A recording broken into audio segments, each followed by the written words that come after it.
Marcolina Barreto Duarte. Edson Soares da Silva Freitas. Doutor Leonardo Campos pede sustentação oral pelos recorrentes, né, doutor? Pelos impetrantes. Pelos impetrantes. Doutora Lanice, eu já vou falar, doutor, para sustentar. Bom dia a todos. Cumprimento a ilustríssima relatora, a doutora Lanice, a doutora Lúcia Peru, a doutora Valdeci, presidente desta turma. Saúde o ilustre membro do Ministério Público, serventuários desta turma provisória, advogados aqui presentes, registro as pessoas do presidente da Comissão de Direito Civil e Processo Civil, Jorge Jaldo, vice-presidente da Comissão do Juizado Especial, Muniz Salomão. Como já anunciado no pregão, trata-se do mandato de segurança 010147-97 de 2016.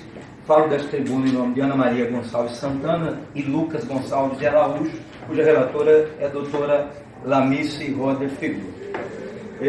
Coincidentemente, desta tribuna, falo não só em nome dos impetrantes, mas também em nome da advocacia mato-grossense, e por isso fiz questão de vir a esta tribuna portando esta beca em sinal de respeito a esta turma recursal e da importância que esse julgamento terá no seu reflexo direto na advocacia de nosso Estado. Portanto, a tribuna ela é o solo sagrado e fértil da advocacia. A tribuna é o solo sagrado e fértil do advogado. E a arma do advogado na tribuna são os seus pensamentos. E a munição do advogado na tribuna são suas palavras. E as minhas palavras aqui ecoarão em nome, como eu disse, de 25 mil advogados de Mato Grosso. Mais que isso, ecoarão em nome de 1.100.000 advogados brasileiros que veem nessa situação da aplicabilidade do artigo 523, especificamente do seu parágrafo 1º integral, uma questão de justiça.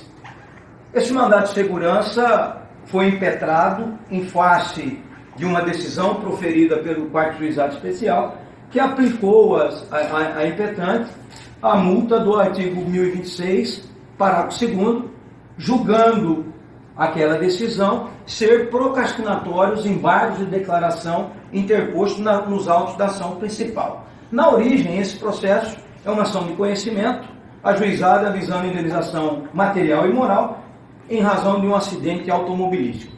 Naquele processo, ou seja, na ação principal, sentença favorável, transitado em julgado, teve, portanto, o início da fase de cumprimento de sentença nos termos do artigo 52 da Lei 9.099/95.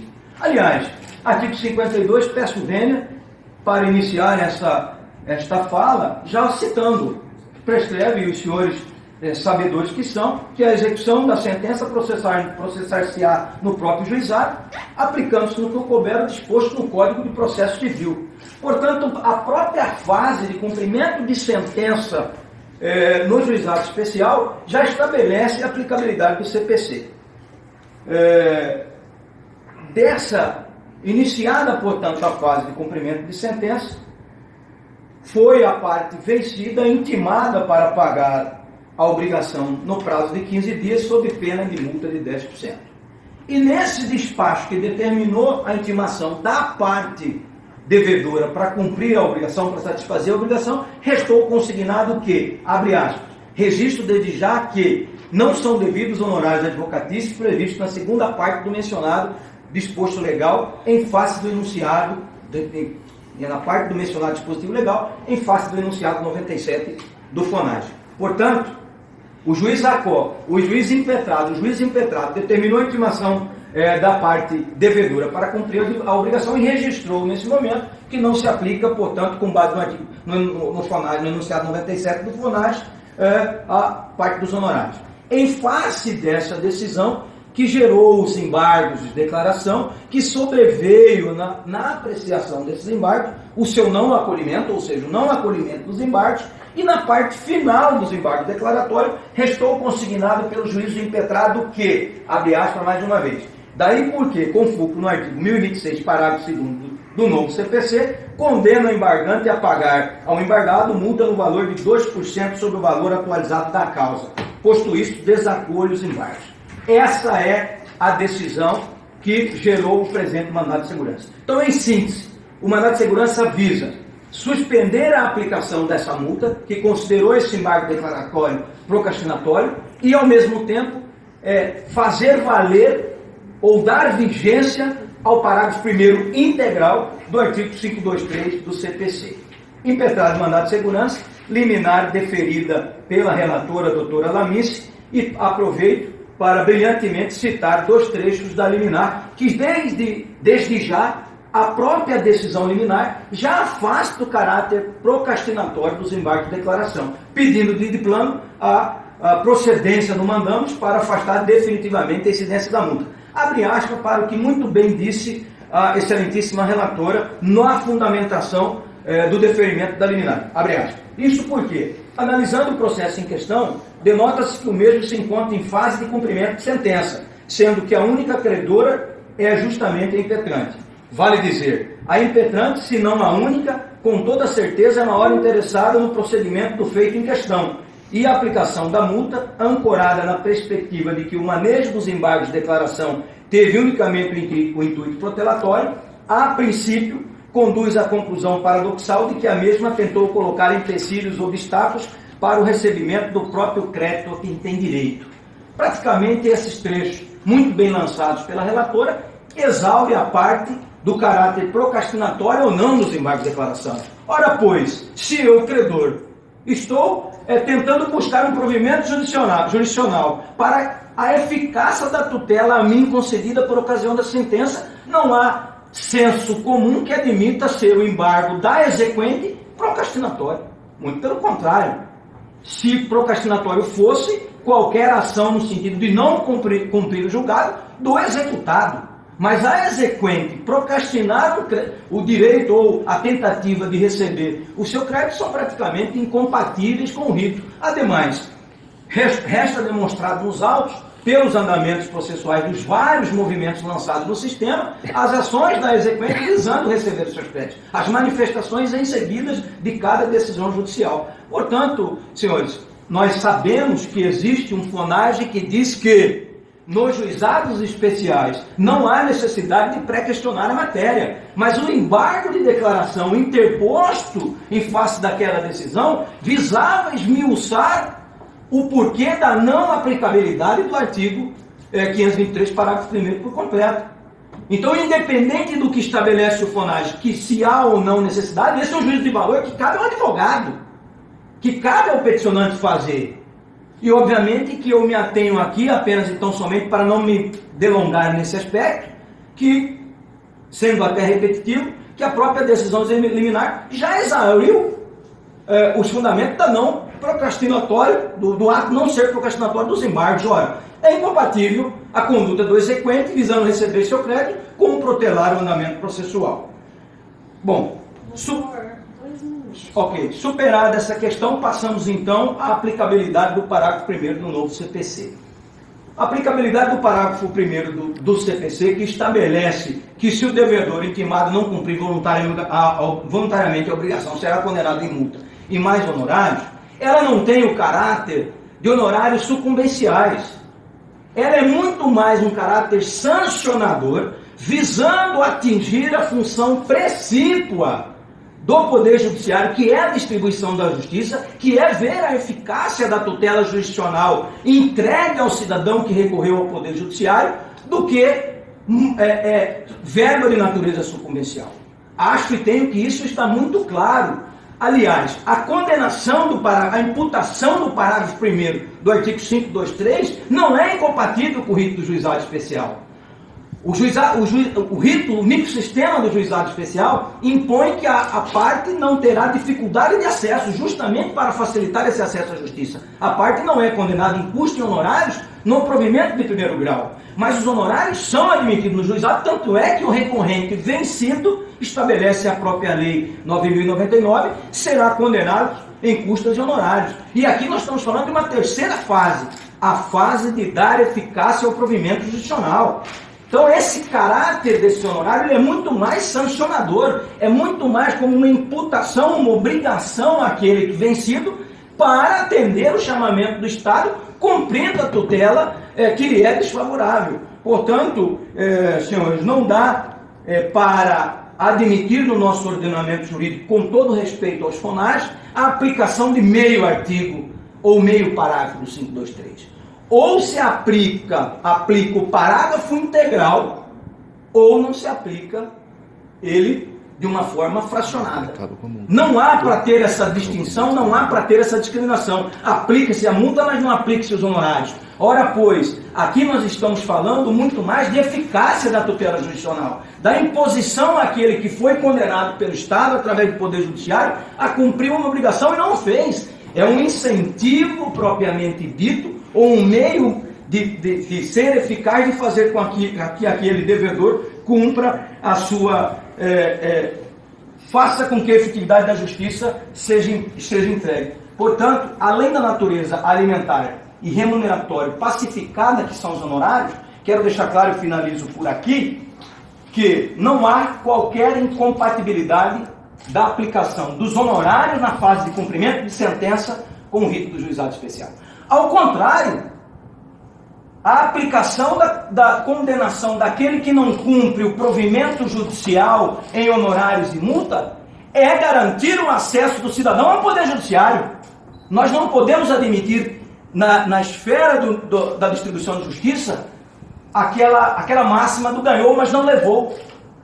O acesso ao Poder Judiciário não se dá com o fato de ingressar, mas dar-se-á com o fato de ver cumprida a tutela jurisdicional do direito reconhecido em favor de alguém. Finalizo agradecendo a doutora Valdeci pelo tempo extra que me concedeu, e como iniciei a minha fala nesta tribuna, rogo, portanto, a esta turma, a relatora, a doutora Lúcia, a doutora Valdeci, para que confirme em definitivo a liminar deferida, suspendendo, portanto, a aplicação da multa, não reconhecendo o seu caráter procrastinatório, e, na outra parte, reconhecendo a possibilidade de aplicação do parágrafo 1º integral e não fracionado na fase de cumprimento de sentença dos juizados especiais.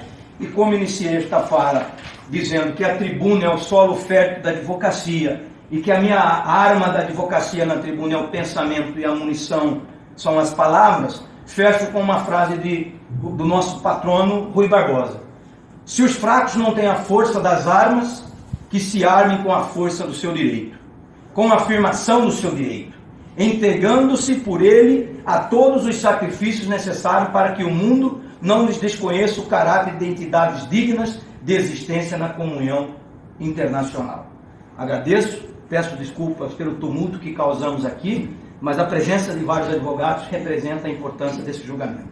Muito obrigado e rogo mais uma vez pela procedência integral do mandante. Obrigada. Colegas, conforme já muito bem explanado pelo Dr. Leonardo, o mandado de segurança com pedido de liminar, impetrado por Ana Maria Gonçalves Santana e Lucas Gonçalves de Araújo, contra ato do juízo do quarto juizado especial civil de Goiabá, doutor João Alberto Vieira da Rosa Duarte. Narram os integrantes que em 30 de março de 2016 protocolizaram nos autos do processo 0055-922-89-2013-811-0001, no qual figuram como autores exequentes uma petição solicitando o desarquivamento do feito no início da fase de cumprimento de sentença, já visto o trânsito em julgado da sentença que julgou procedente aquela demanda. Informam que na mesma petição fora consignado o pedido de aplicação de multa e fixação de honorários advocatícios no caso de não pagamento voluntário da obrigação consoante norma sistemática do artigo 523, parágrafo 1º do CPC. Aduzem que o impetrado, ao analisar o referido pedido, determinou a intimação da parte executada para o pagamento do valor da dívida no prazo legal. Todavia, consignou que a segunda parte do artigo 523, parágrafo 1º do CPC, que dispõe acerca da fixação de honorários advocatícios na fase de cumprimento de sentença, não tem aplicabilidade no âmbito dos juizados especiais, razão pela qual o inadimplemento voluntário da obrigação acarretaria apenas a aplicação da multa de 10% sobre o valor exequendo referente à primeira parte do dispositivo. Consignam que, vislumbrando a existência de contradição, obscuridade, omissão e dúvida diante do teor da decisão, em data de 28/4/2016, opuseram embargos declaratórios com o propósito de pré-questionar a supressão da metade do artigo 523, parágrafo 1º do CPC. Ato contínuo, em 11/5/2016, a autoridade apontada coatora proferiu decisão desacolhendo a inresignação, tendo ainda aplicado a multa prevista no 1026, parágrafo 2º do CPC, no patamar de 2% sobre o valor atualizado da causa, sob o argumento de que o manejo do recurso teve nitidamente intuito protelator. Com base em tais argumentos, postularam liminarmente, fosse determinada a autoridade coatora, a abstenção de qualquer prática do ato decisório voltado à cobrança da multa imposta com base no 26, parágrafo 2º do CPC, até a decisão final do presente mandamos. No mérito, requer seja o pedido inaugural acolhido com a concessão da segurança de forma definitiva, a fim de que a multa seja totalmente anulada, determinando-se a efetiva aplicação do CPC, garantindo-se o arbitramento de honorários na fase executiva. A liminar restou deferida por meio da decisão proferida no evento 4, a autoridade apontada coatora prestou informações no evento 10, o litisconsorte passivo deixou transcorrer o prazo sem manifestação. Em estado a se manifestar, o Ministério Público, que atua perante a experiência por uma recursão, declinou da sua intervenção nos autos do evento 16.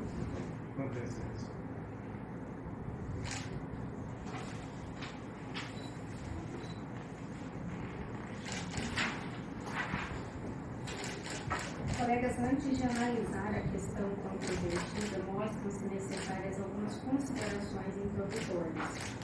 Dito-no registro-se não se desconhecer do entendimento prevalente no âmbito da jurisprudência 4 acerca da irrecorribilidade das decisões interlocutórias no âmbito dos juizados especiais, além da impossibilidade de utilização do mandado de segurança como sucedâneo recursado.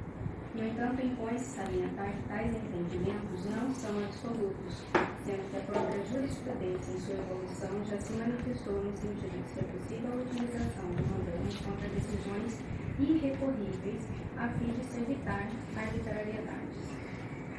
Neste contexto, tem-se admitido, excepcionalmente, no âmbito dos juizados especiais cíveis, o manejo do mandado de segurança contra ato judicial que se mostra ilegal e que possa acarretar dano real, atendendo à presença cumulativa desses dois requisitos. No caso em voga, evidencia-se a existência de uma situação de excepcionalidade que justifica o conhecimento do mandado de segurança. Isso porque a decisão observada de fato mostra-se flagrantemente desarrazoada e desproporcional, notadamente no ponto que atribui um intuito protelatório aos embargos manejados pelos impetrantes. Explica-se. A decisão atacada por meio do presente mandamus foi prolatada em 15/5/2016, isto é, quando o CPC de 2015, que entrou em vigor em 18 de março de 2016, tinha menos de 2 meses de vigência. Naquela época permeavam, como ainda permeiam, inúmeras discussões jurídicas a respeito dos limites da aplicabilidade das regras processuais gerais previstas no novo CPC no âmbito dos juizados especiais cíveis. Apenas a título de exemplificação, podemos citar as discussões a respeito da forma da contagem dos prazos processuais, se em dias úteis ou dias corridos, do duplo juízo de admissibilidade dos recursos iluminados, continuidade do duplo juízo de admissibilidade ou se tal incumbência passou a ser unicamente da turma recursal e, dentre outros, a aplicabilidade do artigo 523, parágrafo 1º do Código de Processo Civil. Levando-se em conta apenas esse critério cronológico, momento da oposição dos embargos de declaração, já se percebe que a discussão levantada pelos impetrantes era perfeitamente cabível e pertinente sem qualquer intuito protelatório. Não obstante, denota-se que os embargos de declaração opostos na origem pelos impetrantes tinham um intuito de pré-questionamento. A despeito do não cabimento de embargos declaratórios para tal desiderato, efeito de pré-questionamento, a súmula 98 do STJ dispõe que os embargos de declaração manifestados com notório propósito de pré-questionamento não têm caráter protelatório. Assinala a Corte Cidadã ainda que para a imposição da multa prevista no artigo 1026, parágrafo 2º do Código de Processo Civil, além da afirmação da circunstância protelatória, exige-se razoável fundamentação, demonstrando o manifesto objetivo protelatório dos embargos. E cito jurisprudências do Superior Tribunal de Justiça nesse sentido. Em caso, inexiste fundamentação acerca do objetivo protelatório dos embargos de declaração opostos nos autos de origem, de modo a tornar razoável a aplicabilidade da multa. Aliás, pelo que se depreende dos autos, o intuito protelatório fora reconhecido em decorrência de autoridade promotora no despacho que determinou o início da fase de cumprimento da sentença, já ter alertado as partes acerca da existência do enunciado 97 do FONASH, cuja orientação é no sentido da inaplicabilidade da segunda parte do artigo 523, parágrafo 1º do CPC no âmbito dos juizados especiais cíveis. Nesse ponto, convém salientar que, a despeito de haver discussão sobre o tema, a doutrina moderna, majoritária, entende que a jurisprudência adquiriu novos contornos de importância no atual cenário jurídico, passando a ser fonte imediata reveladora do direito. Os enunciados do FONASH, em termos jurídicos, assemelham-se às súmulas de um tribunal, as quais servem para expressar a orientação de determinados julgadores acerca de um tema, objetivando divulgar a jurisprudência. Todavia, diferentemente de uma súmula, os enunciados do FONASH representam não apenas o entendimento de um único tribunal, mas de todos os juizados especiais do Brasil, ou pelo menos da maioria deles, já que magistrados de todos os cantos do país participam das jornadas, aprovando os respectivos verbetes, não havendo como se negar a grande relevância que possuem no âmbito do sistema do rito sumaríssimo. Ocorre que, a despeito de sua notória importância, os enunciados do FONASH não possuem caráter vinculativo. Nesse contexto, em decorrência da dimensão substancial do contraditório, direito de participação efetiva na construção do convencimento do julgador, não se pode atribuir a pretensão deduzida por uma das partes a pecha de protelatório pelo simples fato de ser contrário a um determinado precedente ou orientação jurisprudencial, exemplo de uma súmula ou enunciado do FONASH. Ora, o direito não é uma ciência exata, sendo comum a divergência nas interpretações das normas jurídicas e nas decisões. Não por outra razão, súmulas e enunciados de orientação editados por tribunais são superados e perdem aplicabilidade ao longo do tempo. E isso só ocorre porque alguém ousou questionar da compatibilidade destes verbetes com o ordenamento jurídico. No caso concreto, os impetrantes, valendo-se de uma garantia constitucional de direito ao contraditório, apenas pretenderam influenciar no convencimento do julgador, no sentido de que a segunda parte do artigo 523, parágrafo 1º do CPC, tem aplicabilidade no âmbito dos juizados especiais, tecendo argumentações jurídicas a respeito da compatibilidade do mencionado dispositivo com o artigo 55 da Lei 9.099, pretendendo assim o afastamento do entendimento constante no enunciado 97 do FONASH. Com todas as venhas, a autoridade apontada pela autora, não há nada de protelatório na conduta levada a efeito pelos impetrantes. Aliás, conforme consignado na decisão proferida no evento 4, também levantada aqui pelo doutor, o processo na origem encontra-se em fase de cumprimento de sentença, sendo que os únicos credores são justamente os impetrantes, ou seja, são os maiores, se não únicos interessados no prosseguimento do feito em questão, sendo que a aplicação da multa, ancorada na perspectiva de que o manejo dos embargos de declaração teve unicamente intuito protelatório, conduz à conclusão paradoxal de que os mesmos tentaram colocar empecilhos ou obstáculos para o recebimento do próprio crédito a que tem direito. Por tais razões, ante a flagrante inexistência de caráter protelatório, comporta afastamento à multa aplicada.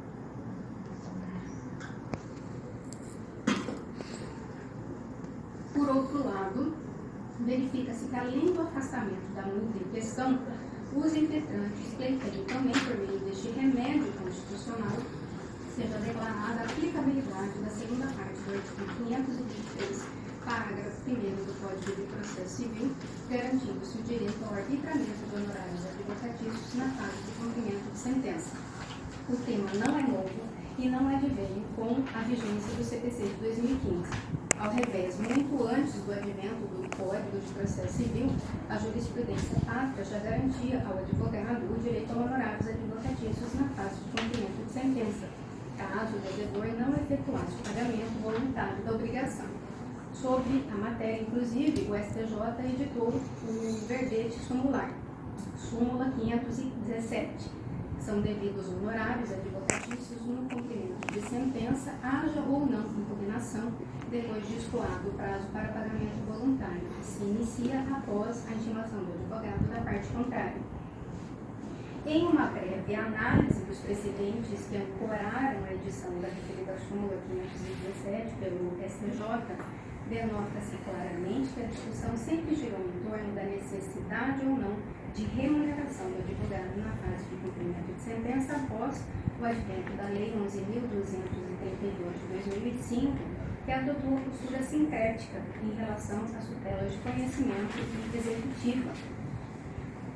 Com efeito, o entendimento sufragado na súmula 517 do STJ tinha aplicabilidade restrita aos cumprimentos de sentença de processo em trâmite na justiça comum, e não havia qualquer discussão a respeito disso, ao que tudo indica por sua notória incompatibilidade com o artigo 55 da Lei 9.099.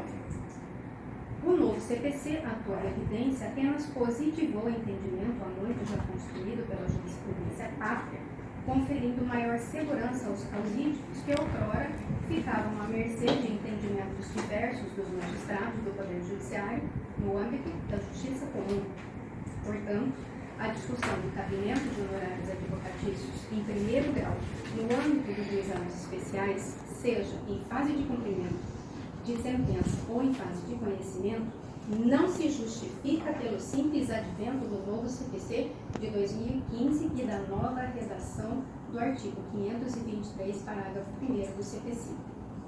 Nesse diapasão, é salutar rememorar que o exercício do direito de ação nos juizados especiais cíveis é facultativo.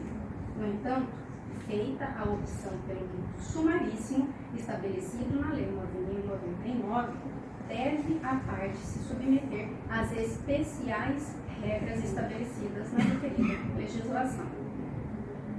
Ademais, não é possível atribuir-se aos honorários advocatícios outra função senão a de remunerar o advogado. Se de fato a intenção do legislador fosse apenas o de qualificar, incrementar os meios de coerção para o pagamento voluntário da obrigação exequenta, bastaria que tivesse aumentado o percentual da multa, que continua em 10%, assim como dispunha o antigo 475J do CPC de 73. Aliás, apresenta-se incoerente atribuir-se aos valores que serão destinados ao advogado e não à parte em favor de quem o direito foi reconhecido na sentença o caráter coercitivo para o pagamento voluntário da obrigação. A tese, portanto, não prospera. Conforme já alinhavado nessa justiça especializada, a regulamentação expressa na Lei 9.099 acerca das hipóteses de cabimento dos honorários advocatícios, os quais estão previstos no artigo 55, e eu faço a sua transcrição. Como se vê, em primeiro grau, somente é cabível os honorários advocatícios na hipótese de reconhecimento de litigância de má-fé, e não há qualquer ressalva do momento processual. Acerca da aplicabilidade do CPC de 2015 no âmbito dos juizados especiais, o FONAGE editou o enunciado 161, que assim dispõe.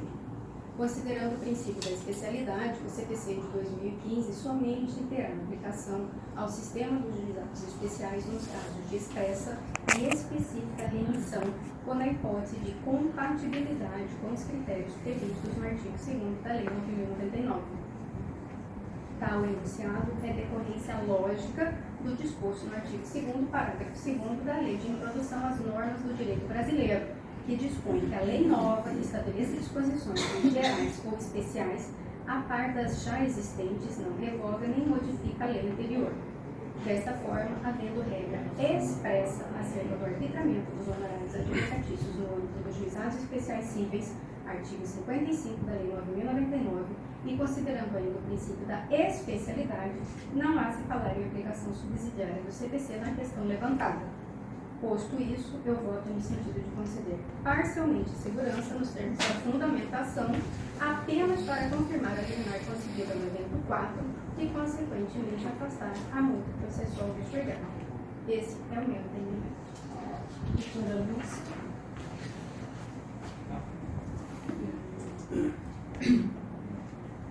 Cumprimento o presidente da OAB, que é a sustentação oral, assim como a todos os advogados que vieram prestigiar, em especial alguns que eu não vejo por longa data, não sei se é que não atuam no juizado, mas eu não vejo, e fiz durante a sustentação oral, também durante o relatório, algumas anotações. E todas as que eu teria algum posicionamento a fazer foram discorridas, discutidas e bem fundamentadas em voto de Vossa Excelência. Portanto, eu acompanho em todo o voto. Eu, de igual modo, acompanho o voto da relatora. Esse tem sido o nosso entendimento, né? A questão de aplicação dos enunciados do FONAGE, nesse sentido, nós temos sido um pouco formalistas, né? No sentido de aplicação dos enunciados. Então, votar de maneira diferente, no meu caso, seria contrariar as decisões que eu tenho proferido, né? Tanto lá no juizado como aqui na Câmara recursal. Com maior respeito ao OAB, né? Com maior respeito ao OAB, ao doutor, presidente da OAB, os advogados que estão aqui, rotineiramente, tenho visto vários aqui hoje, que sempre estão aqui sustentando, sabem do nosso procedimento. Acredito aí que nós estamos pelo fato de estarmos no Brasil, que o doutor colocou, é o momento do advogado expor, falar, batalhar, né? Talvez aí a questão de lutar para modificação desse enunciado e até a modificação da própria Lei 9.099, né, doutor? O direito evolui, como a ciência de todas as ciências evolui, e só que no sentido de manter e acompanhar em todos os termos do voto da doutora Lanice, porque nós temos aplicado os enunciados aqui rotineiramente, né? Seria votar contrariando aquilo de forma diferente, apesar de entender que o advogado deve sim ser bem remunerado por aquilo que ele faz. É questão até de justiça, né? Mas eu entendo que os meios